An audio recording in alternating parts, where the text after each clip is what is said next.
দাঁড়া, anything wrong? এত দেরি হলো কেন? রাস্তায় গাড়ি টাড়ি বিগড়ে যায়নি তো?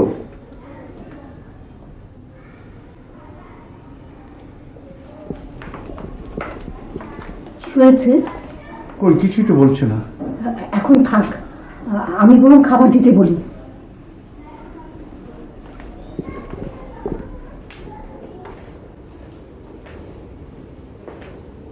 রেখা, রেখা, কি হয়েছে তোর? বলবি তো? ওভাবে বসে আছিস কেন? জানিস গত 4 ঘন্টা আমাদের কিভাবে তুই টেনশনে রেখেছিস? তোর আসার কথা ছিল গতকাল, এলি একটু আগে। চেয়ে দেখ ঘড়িতে কটা বাজে।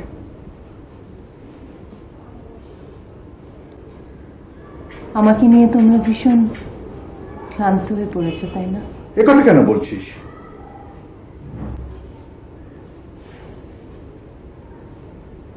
আচ্ছা বাবা, কাল যদি একদল লোক ঘরে ঢুকে আমাকে কেরোসিন দিয়ে জ্বালিয়ে মারে, তখন তোমরা কি করবে?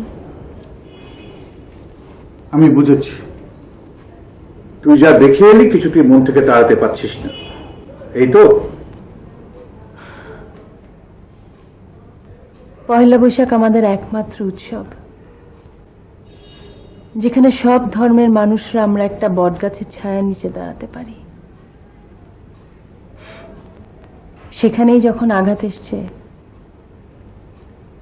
আর কি বাকি আছে? সেদিনই বুঝেছিলাম এরপর এরকম আঘাত আরো আসবে। বাবা,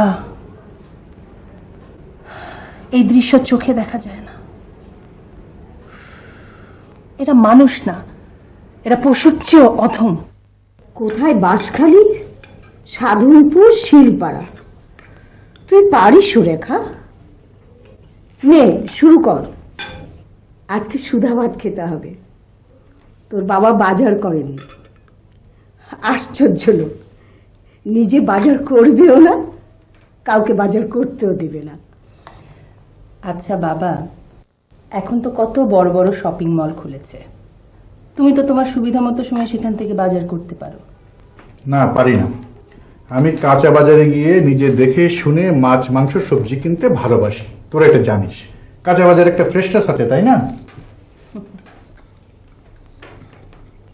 ও বাবা, প্রকাশনা উৎসব যেন কবে? কাল। ও ভালো কথা, মাহবুব ফোন করেছিল, তোকে যেতে বলেছে। আমি তো যাবই। সুব্রত চক্রবর্তী কি এসছেন? এসেছেন। ভদ্রলোক দুই বাংলার লোকদেরই মন বেশ দখল করে নিয়েছে। ওর লেখা কেমন বলতো? খুব ভালো, খুব ভালো। তবে ওর উপন্যাসের চেয়ে আমি ওর কবিতা অনেক বেশি ভালোবাসি। আজকে আমার লেখা সম্প্রীতি গাথা প্রকাশিত হতে যাচ্ছে। এই উপলক্ষে আপনারা যারা এসেছেন তাদেরকে আন্তরিক ধন্যবাদ জানাই।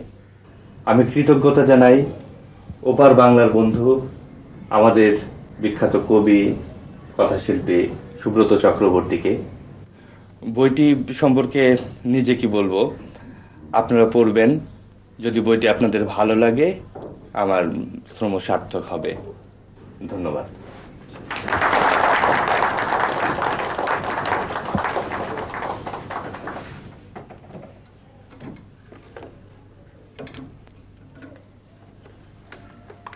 এবার আমি প্রখ্যাত কবি ও ঔপন্যাসিক সুব্রত চক্রবর্তীকে তার বক্তব্য প্রদানের জন্য সবিনয় অনুরোধ জানাচ্ছি।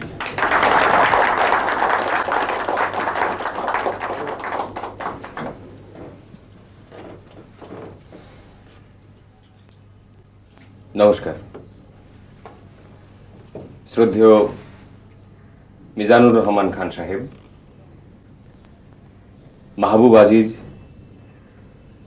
নিরঞ্জন অধিকারী এবং উপস্থিত সুধীবৃন্দ, মাহবুব আজিজের সম্প্রীতি গাঁথা বইটি আমি পড়েছি। এক কথায় অসাধারণ। বইটিতে ৭১-এর যুদ্ধ এসছে, সাম্প্রদায়িক শক্তির দৌরাত্ম্য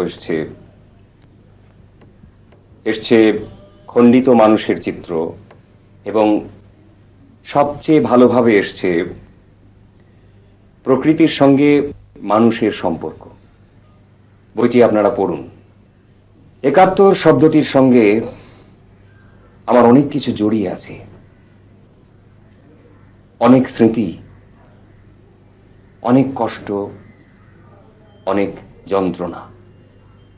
আপনারা হয়তো জানেন না যে আমার জন্ম কোথায়। আমার জন্ম আসলে এই দেশেই। আমার জন্ম এই বাংলার মানিকগঞ্জের ওলাপুর ঠাকুরপাড়া গ্রামে। আমি সুব্রত চক্রবর্তী, আমার বাবা সত্যেন চক্রবর্তী। আমি তার সর্বকনিষ্ঠ সন্তান।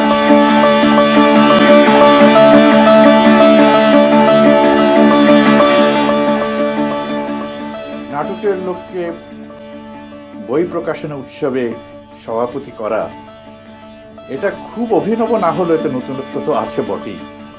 আজ এখানে আসতে পেরে আমার খুব ভালো লাগছে, কারণ দুই বাংলার দুইজন কৃতি সাহিত্যিক আমাদের মাঝে উপস্থিত আছেন, একজন মাহবুব, একজন সুব্রত।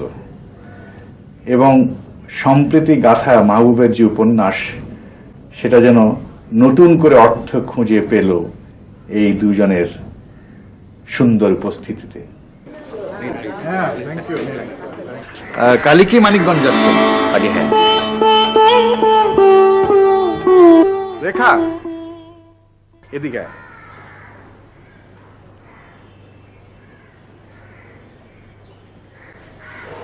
আমার মেয়ে রেখা, সুব্রত চক্রবর্তী। নমস্কার। আপনার লেখারও ভীষণ ভক্ত। আপনার কবিতার উপন্যাস পেলে ও গোগ্রাসে গিলতে থাকে। ওদেরকে বাদ দিয়ে কি করে কাজল প্রকাশনীতে কাজটি দেই বলুন? দাদা, উনি সুমাইয়া জাহান, আমাদের এখানকার বেশ নামি ছড়াকার। নমস্কার। আপনার লেখা আমি পড়েছি। তাই আচ্ছা, দাদা, আপনি এখান থেকে কি সরাসরি হোটেলে যাচ্ছেন? হ্যাঁ।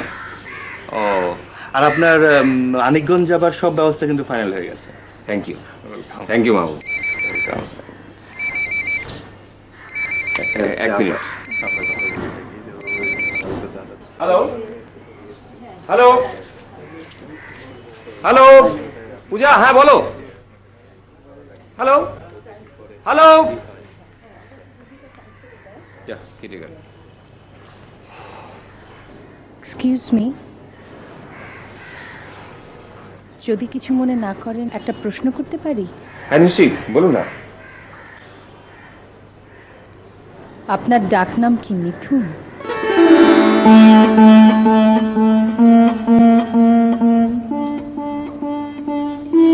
আপনি কি করে জানলেন?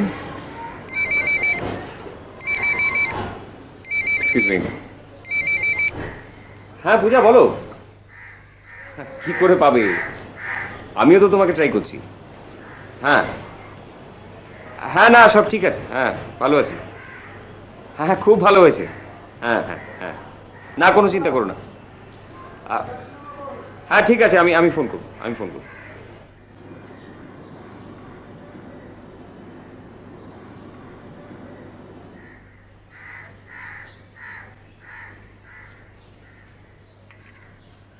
আচ্ছা, আপনি আমার এই নামটি কি করে জানলেন বলুন তো? মানে আমার পরিবারের ঘনিষ্ঠ কয়েকজন ছাড়া এ নাম কেউ জানে না।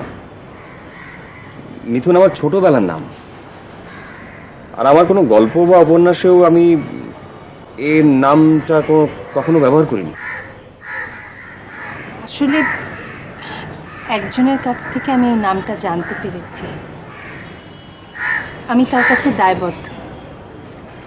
ঠিক আছে, আমি আর অনুরোধ করব না, কিন্তু আমার কৌতূহলটা কি অস্বাভাবিক?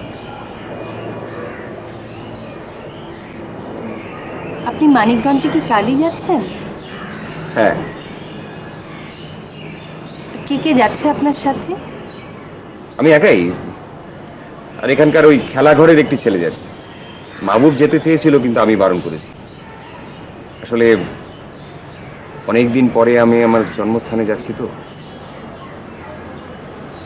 আমি সেই অনুভূতিটা নিজের ভেতরে ধরে রাখতে চাইছি। আমি যদি আপনার সাথে যেতে চাই, কোনো আপত্তি আছে?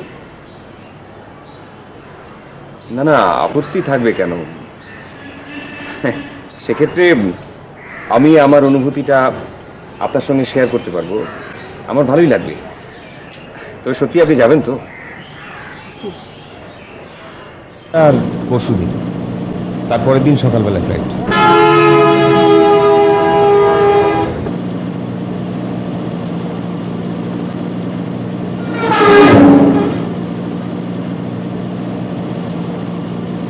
আচ্ছা, বেলেশ্বর কি ফেলে এলাম নাকি সামনে? সামনে।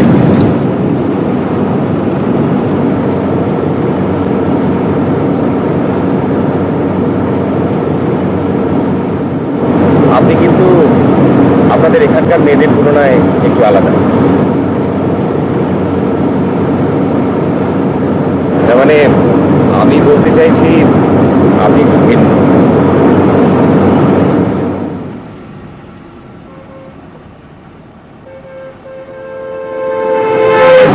কি হলো দাদা? দাদা চাকা পাংচার হয়েছে, চাকা পাল্টাতে হবে। বেশিক্ষণ লাগবে না দাদা, 10 মিনিট লাগবে মাত্র। ঠিক আছে, উনি চাকা পাল্টান, আমরা বরং ততক্ষণ একটু ওই পাশের গ্রাম থেকে ঘুরে আসি। যাত্রা বলে বিরতি মন্দ লাগবে না। চলো।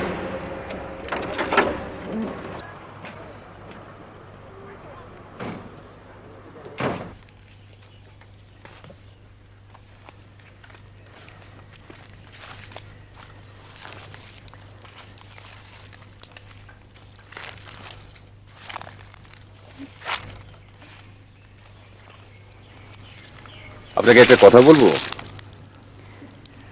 আপনার মুখটি কেন জানি না আমার ভীষণ পরিচিত বলে মনে হচ্ছে, কিন্তু কিছুতেই ধরতে পারছি না।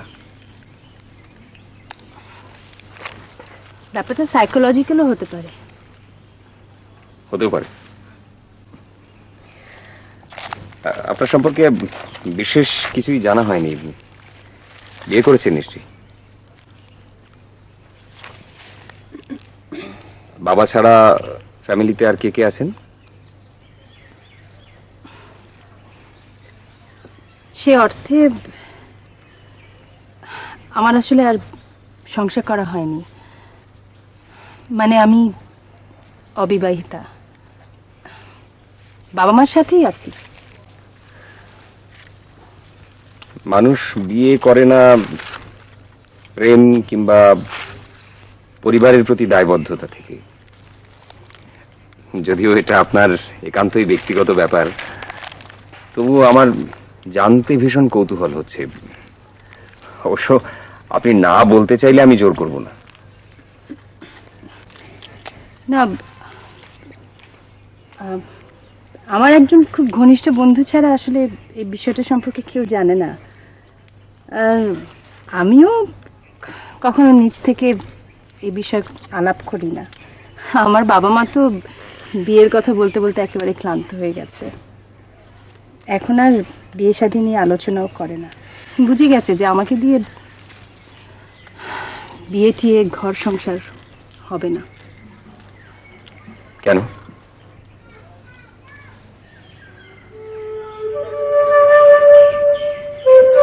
ভালোবাসার প্রতি ভালোবাসা। আমি একজনকে খুব ভালোবেসেছিলাম, ব্যাপারটা অবশ্য একতরফা ছিল। সে কখনোই জানেনি যে আমি তাকে ভালোবেসেছি।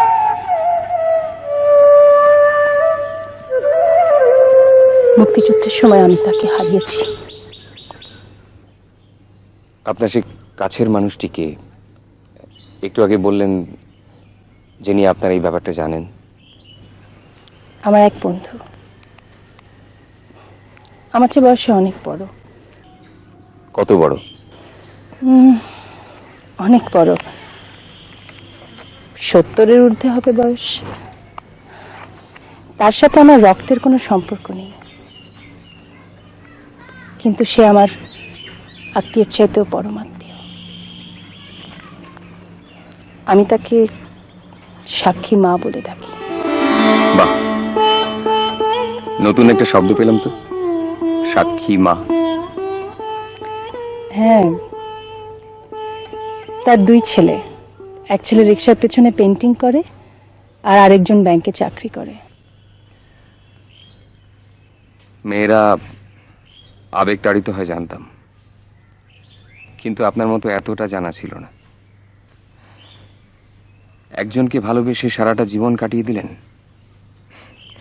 আসলে আপনার বাবা মা ভীষণ ভালো মানুষ, না হলে আপনার এই পাগলামিটা তারা কিছুতেই মেনে নিতেন না। আসলে সত্যি আমি ভীষণ ভাগ্যবান যে এরকম বাবা মা পেয়েছি। আমার বাবা মার মতো বাবা মাই হয় না। হ্যাঁ, স্বীকার করছি যে আমি ভীষণ আবেগপ্রবণ একটা মেয়ে। তবে মুক্তিযুদ্ধই আমার ভালোবাসার প্রতি ভালোবাসাকে অন্ধ করেছে। Excuse me. হ্যালো, কে? পূজা? হ্যাঁ হ্যাঁ, বলো। কি মন খারাপ লাগছে? না না না, আমি না ফিরে যাওয়া পর্যন্ত তুমি কোথাও যাবে না। তোমার মাকে বলে দাও যে বাবা বারণ করেছে। হ্যাঁ, সন্ধ্যেবেলায় কাকিমার থেকে নিয়ে নিও। ওকে, ঠিক আছে, রাখছি।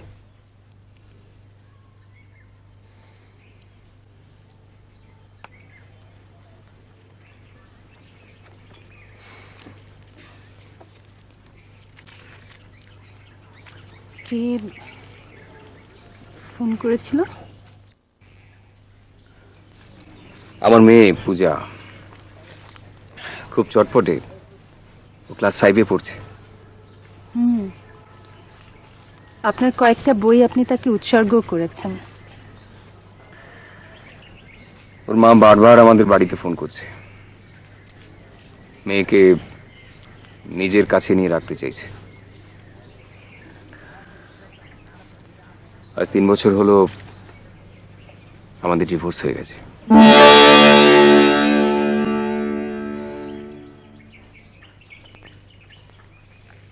দাদা গাড়ি ঠিক হয়ে গেছে। হ্যাঁ, চলুন, যাচ্ছি।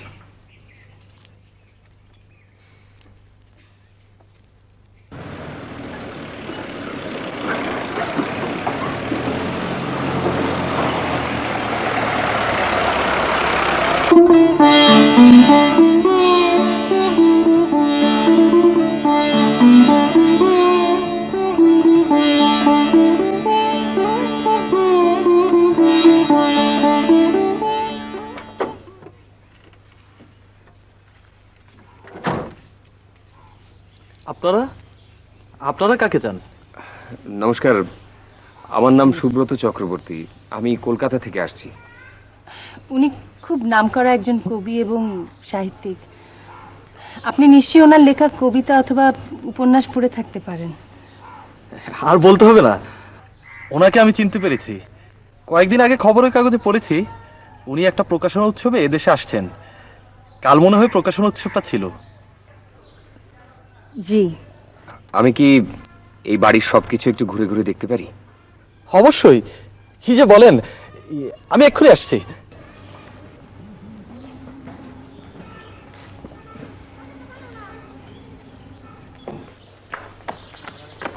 ভাইজান, কলকাতা থেকে বিখ্যাত কবি সাহিত্যিক সুব্রত চক্রবর্তী এসেছে।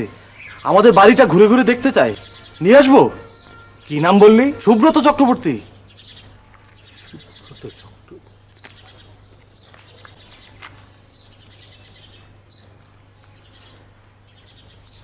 ভাইজান, নিয়ে আসি?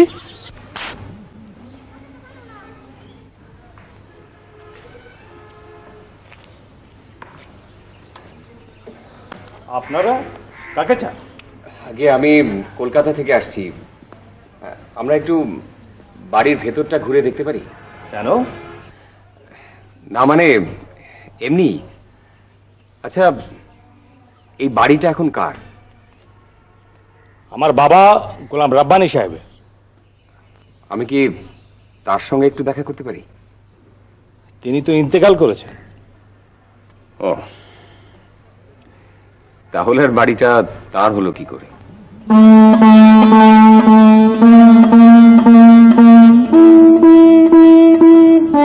পৈতৃক সূত্রে এখন আমরাই এটার মালিক। আমরা একটু ভেতরটা ঘুরে টুরে দেখে চলে যাব।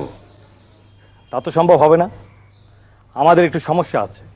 তাছাড়া অন্দরমহলে মহিলারা আছেন, আপনারা এখন আসুন। ঠিক আছে, আমরা কি একটু বাইরে কিছুক্ষণ থাকতে পারি? সেটা আপনাদের খুশি।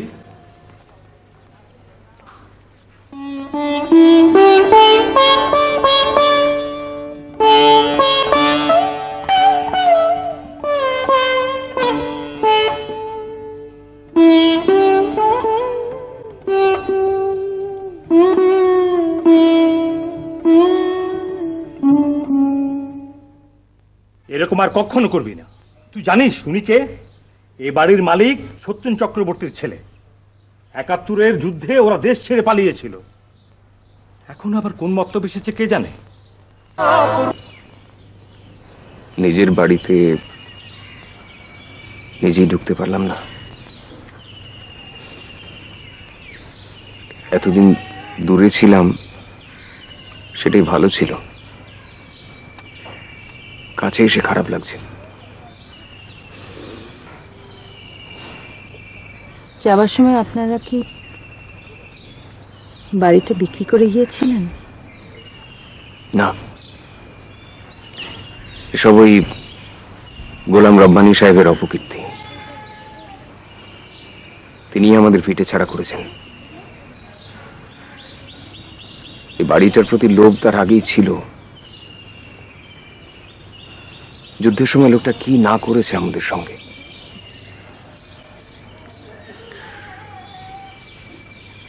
যদি কোনো ভালো লোকের হাতে পড়তো, স্কুল, কলেজ কিংবা সমাজ সেবামূলক কাজে ব্যবহৃত হতো,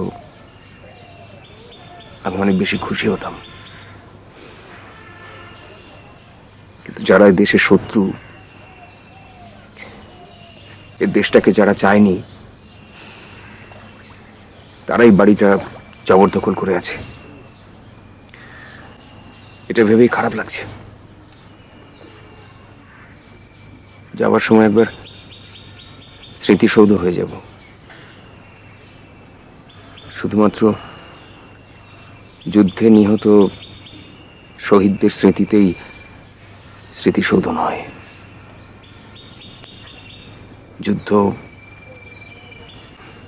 মানুষের ইতিহাস, সম্পত্তি, ভালোবাসা, সম্পর্ক আর অনেক কিছু কেড়ে নেয়।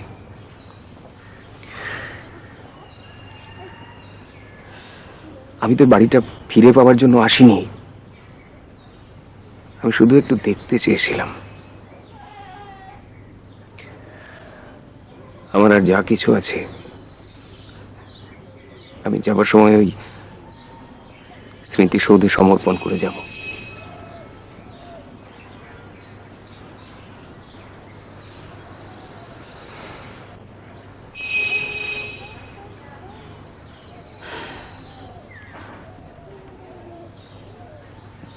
আজ রাতে কি আপনি বাংলোতে থাকবেন? হ্যাঁ, বাংলোটা কি এখান থেকে অনেক দূরে? না, এখান থেকে মিনিট 15 পথ, হেঁটেই যাওয়া যাবে। আমি এখানে আমার এক আত্মীয়ার বাড়িতে থাকবো আজ রাতে। কাল সকালে এসে না হয় বাংলোতে আপনার সাথে দেখা করব। ঠিক আছে। মিথুনকে খুঁজে পেয়েছি।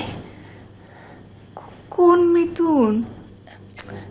আরে আমাদের চক্রবর্তী বাড়ির ছেলে মিথুন, আমাদের মিথুন।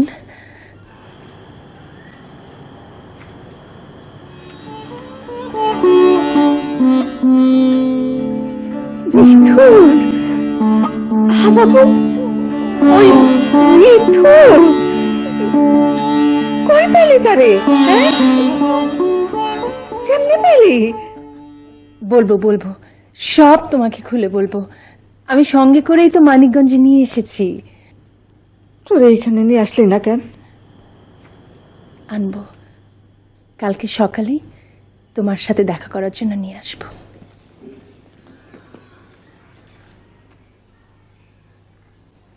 উনি এসছেন।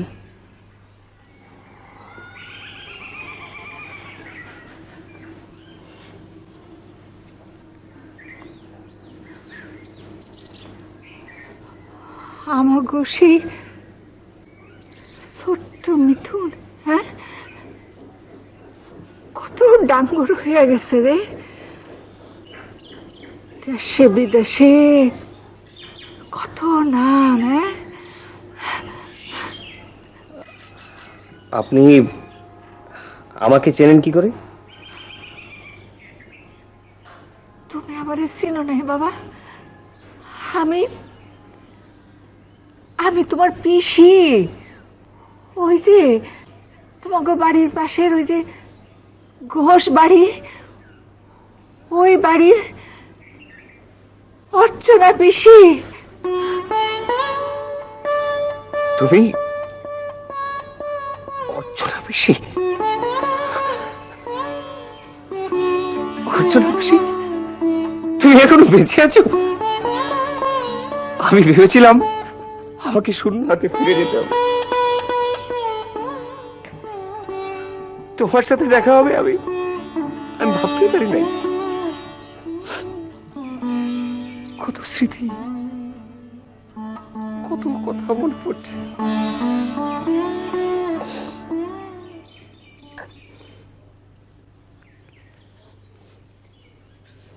কেমন আছো তুমি?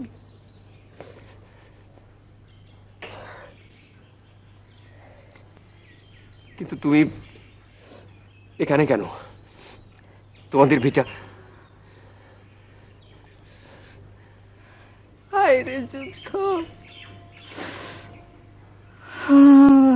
যুদ্ধের পর তোর পেশামশাই জলের দামে সেই ভিটা মাটি বেচে দিছিল। আমি শহরে গিয়ে থাকতে পারি নে, মন্দি লাগে। তাই ছেলেরা ওরে এই ভিটাটা কিনা দিছে। তোর বাবা কেমন আছে রে? বাবা নেই, মারা গেছে। মা? অনেক বয়স হয়েছে, হাঁটতে পারে না, আমার সাথেই থাকে। আচ্ছা পিসি, তুমি বলতে পারবে স্মৃতিরা এখন কোথায়? ওরা কেমন আছে? কোনো খবর জানো ওদের? কোন স্মৃতি? হাত তোমার মনে নেই? ওই যে আমাদের পাশের বাড়ি দত্তদের বাড়ি ছিল, নিখিল দত্ত, তার মেয়ে স্মৃতি, প্রণব, ওরা কেমন আছে? ওদের কথা আমার চেয়ে রেখা ভালো বলতে পারবে রে।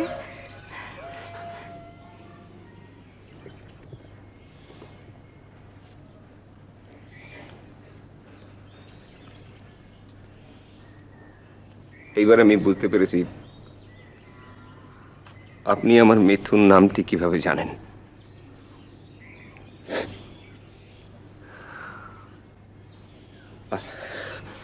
প্লিজ আমাকে বলুন, স্মৃতির এখন কোথায়? স্মৃতি কেমন আছে? যাবার আগে ওর সাথে একবার দেখা হলে আমার এখানে আসাটা সার্থক হবে। আপনার কাছে আমি চিরকৃতজ্ঞ থাকব। ওকে দেখার জন্য মনে হয় খুব ব্যাকুল হয়ে পড়েছে। আপনি জানেন না, আমার ছোটবেলার বন্ধু, আমরা একসাথে বড় হয়েছি। আমরা কত খেলাধুলো করেছি একসাথে, কত কথা, কত ঘটনা আপনাকে আপনাকে আমি বলে শেষ করতে পারবো না। আমাকে একবার একবার ওর কাছে নিয়ে যাবেন প্লিজ।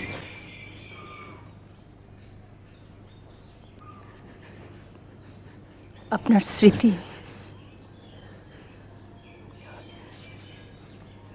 মারা গেছে।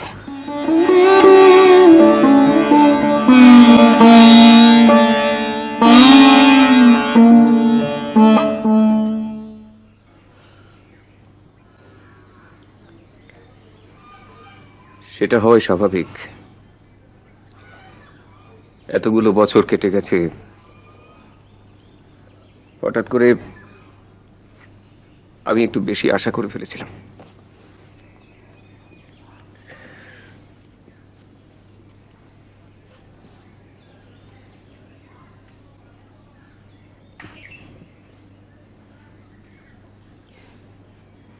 আচ্ছা, আমি যদি বলি আমি আপনার স্মৃতি, তাহলে কি বিশ্বাস করবেন?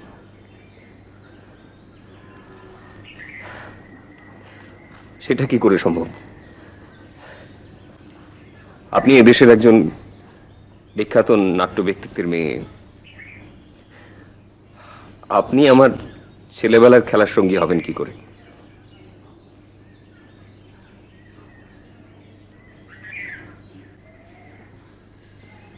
ঠিকই বলেছে।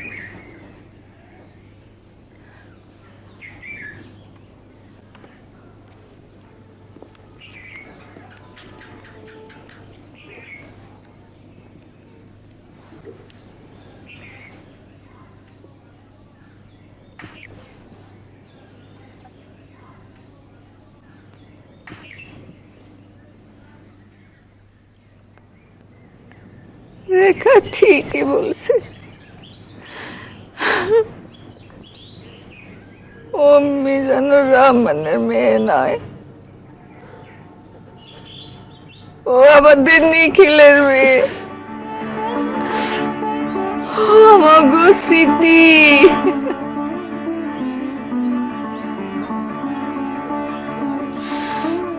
হায়রে যুদ্ধ সব কিছু লন্ডা ভন্ড করে দিয়ে গেল।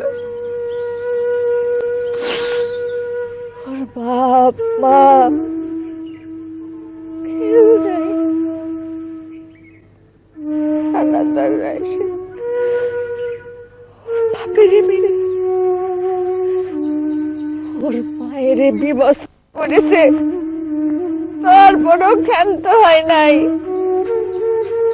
মেরে ধুয়ে গেছে শেষে। ওইটুকুন মেয়ে গোলা ঘরের মধ্যে পালাইছিল, ওর চোখের সামনে সব ঘটেছে। পরদিন ওর ভাই প্রণব এসে ওরে উদ্ধার করে, তারপর সাথে করে নোয়াখালী দিয়ে যাওয়ার সময় পথে এই মিজানুর রহমানের সঙ্গে পরিচয় হয়। ওই মিজানুর রহমানের বাড়িতে ওরে রেখেই প্রণব যুদ্ধ করতে চলে যায়। যুদ্ধ শেষ হয়ে গেল, প্রণব আর ফিরে আসে নাই।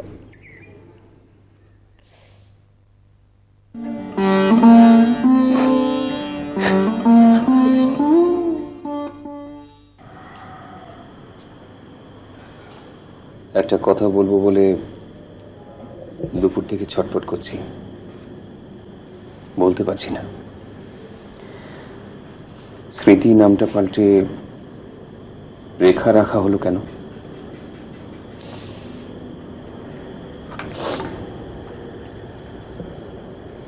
আমার বাবা মার একটা মেয়ে ছিল, ওর নাম ছিল রেখা। দেশ স্বাধীন হবার বছর চারেক পর মেয়েটা ব্লাড ক্যান্সারে মারা যায়। তারপর থেকেই বাবা মা আমাকে রেখা বলে ডাকে। আমি ওর বাধা দিইনি। তুমি আসার সময় আমাকে তোমার ভালোবাসার গল্প বলেছিলে। তুমি বলেছিলে একজনকে মনে মনে ভালোবাসতে। মুক্তিযুদ্ধের সময় তাকে হারিয়েছো, তার সম্পর্কে জানতে খুব আগ্রহ হচ্ছে। তিনি কিভাবে মারা যান?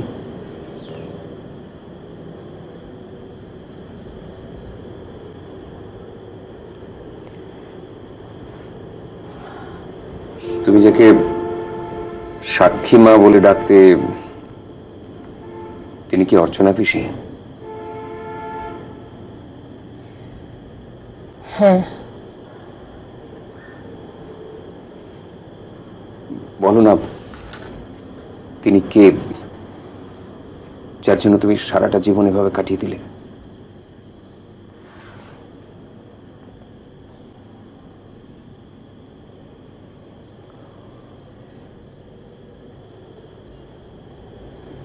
যদি বলি,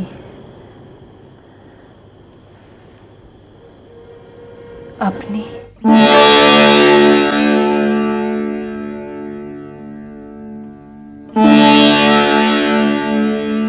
মনে আছে ছোটবেলায় আপনি একদিন আমার কপালে সিঁদুর পরিয়ে দিয়েছিলেন। পিসিমা, তুমি আমাকে বাঁচালে। ওরে ছাড় ছাড়, কাজ করতে দে। ওদিকে আসো, তোমার সাথে আমার কথা আছে। আরে রান্না আছে তো। আসো না। আরে বাবা, রান্না টান্না পড়ে আছে, তোর কাকা বাবু এসে রাগ করবে না? আরে আসো না। বল, কি বলবি? তুমি কাউকে বলবে না তো? আরে বাবা, না বললে কি করে বলবো? কি? আচ্ছা আচ্ছা, ঠিক আছে, বল। না, আমি তোমাকে বিশ্বাস করি না। তুমি এই তুলসী গাছটাকে ছুঁয়ে বলো। ওহো, কি হলো, করো না।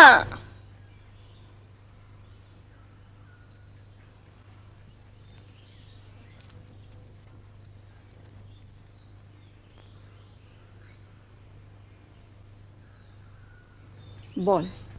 আজ থেকে তোমাকে আমি সাক্ষী মা বলে ডাকবো। কি? সাক্ষী মা। সাক্ষী মা? হ্যাঁ, আমি এই তুলসী গাছটাকে ছুঁয়ে বলছি, আমি যদি কাউকে বিয়ে করি, মিথুনকেই বিয়ে করব, আর কাউকে নয়।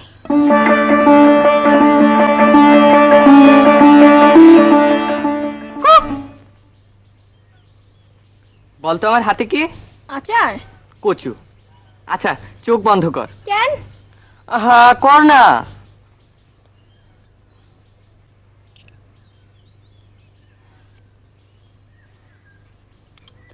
এবার চোখ খোল।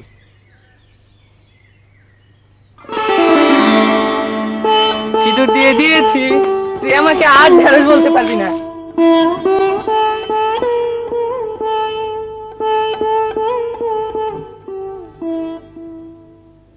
সেই ছোটবেলায় দুষ্টুমি করে কি করেছিলাম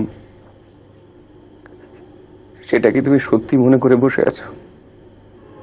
যুদ্ধে আমি সব হারিয়েছি, সব। আমি জানি না আমি কিভাবে এখনো বেঁচে আছি। আমার বাবা মা এত ভালো মানুষ না হলে আমি কবে ভূতের মতো মিশে যেতাম।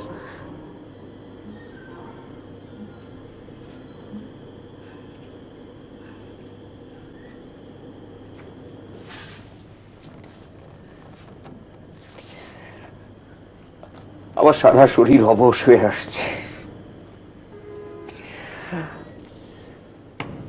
আমার চিৎকার করে কাঁদতে ইচ্ছে করছে।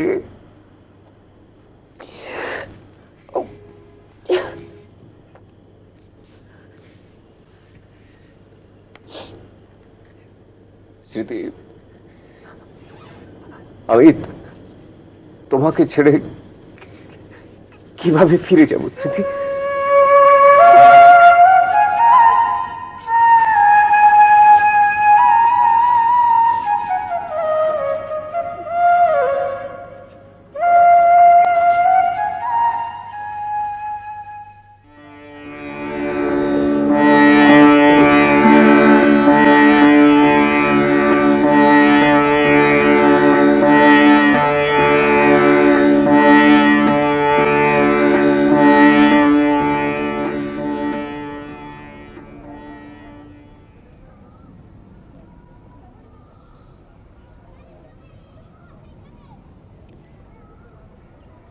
আমি আমার অধিকার, ভালোবাসা, লোভ, সুখ, দুঃখ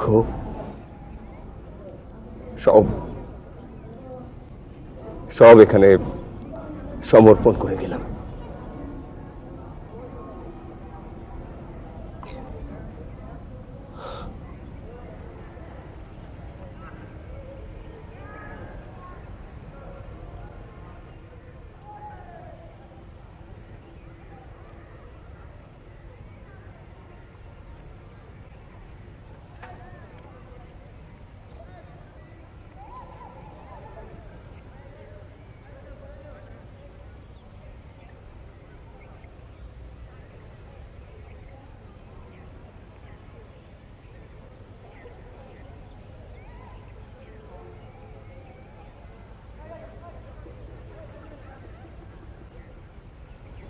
আবার নতুন করে সবকিছু ভাবতে ইচ্ছে করে।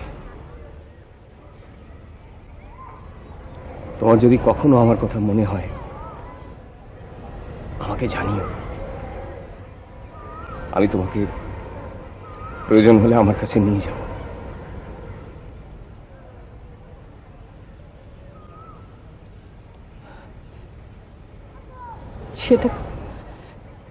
সেটা কখনোই সম্ভব না।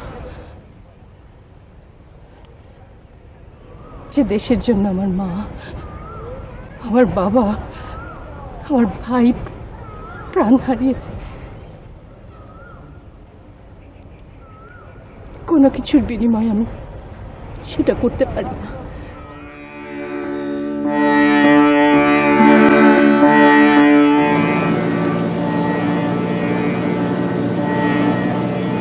মিথুন, তোমাকে আমি কি করে বোঝাবো? তোমাকে যেতে দিতে আমার কি ভীষণ কষ্ট হচ্ছে। তুমি আমাকে ছেড়ে যেও না মিথুন। তোমাকে ছেড়ে যেতে আমার ইচ্ছে করছে না স্মৃতি। তুমি আমাকে যেতে দিও না।